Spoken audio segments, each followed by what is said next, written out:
وہ انگریز کہتے ہیں ڈاکٹر عافیہ صدیقی سے، رات محمد بن قاسم نہیں آیا،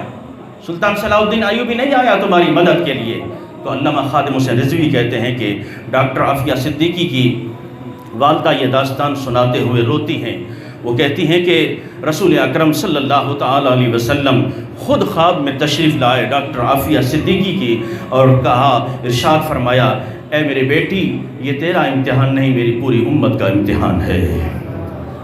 یا رسول اللہ صلی اللہ تعالیٰ علیہ وسلم رو کے عرض کرتی ہیں، یا رسول اللہ میرا امتحان کب ختم ہوگا، میری آزمائش کب ختم ہوگی؟ عزیزان محترم، جو آج ہمیں انسانیت کا درس دیتے ہیں اور انسانیت کے نام پہ اسلام کو پیچھے رکھ کر حضور صلی اللہ تعالیٰ علیہ وسلم کی عزت اور ناموس کو پیچھے رکھ کے لوگ آج ہمیں انسانیت کا درس دیتے ہیں، وہی انگریز، وہی یہود و نصارہ۔ میں پوچھنا چاہتا ہوں کہ جب ڈاکٹر عافیہ صدیقی پورے خاندان سمیت گرفتار ہوئی، علامہ رضوی صاحب فرماتے ہیں، میں نے ان کی والدہ سے جب بیانات لیے، انہوں نے کہا کہ ان کے بیٹوں کو بھی گرفتار کیا گیا، تو رضوی صاحب فرماتے ہیں، میں نے ان کے بیٹے سے پوچھا، 20 سال اس کی عمر ہے، حافظ قرآن ہے وہ،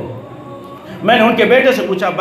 بتا کہ تیرے ساتھ انہوں نے کیا سلوک کیا جو ہمیں انسانیت کا درس دیتے ہیں،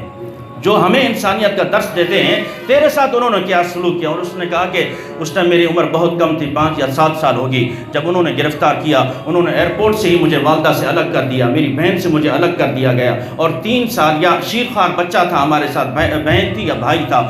وہیں ایئرپورٹ پر لاتے مار کے ہمارے سامنے اسے قتل کر دیا گیا۔ اور پھر اس کے بعد نہ میں نے والدہ کا چہرہ دیکھا، نہ میں نے اپنی بہن کا چہرہ دیکھا۔ کہتے ہیں بس بند کوٹھڑی میں مجھے لے جایا گیا، اور پھر وہاں جا کر فٹ بال کی طرح مجھ سے کھیلا گیا،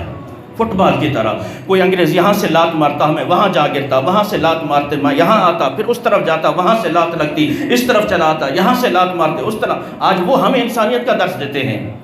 جب جہاد کی بات کی جائے، رسول اللہ کے ناموس اور عزت کی بات کی جائے، دین کی بات کی جائے، وہ کہتے ہیں انسانیت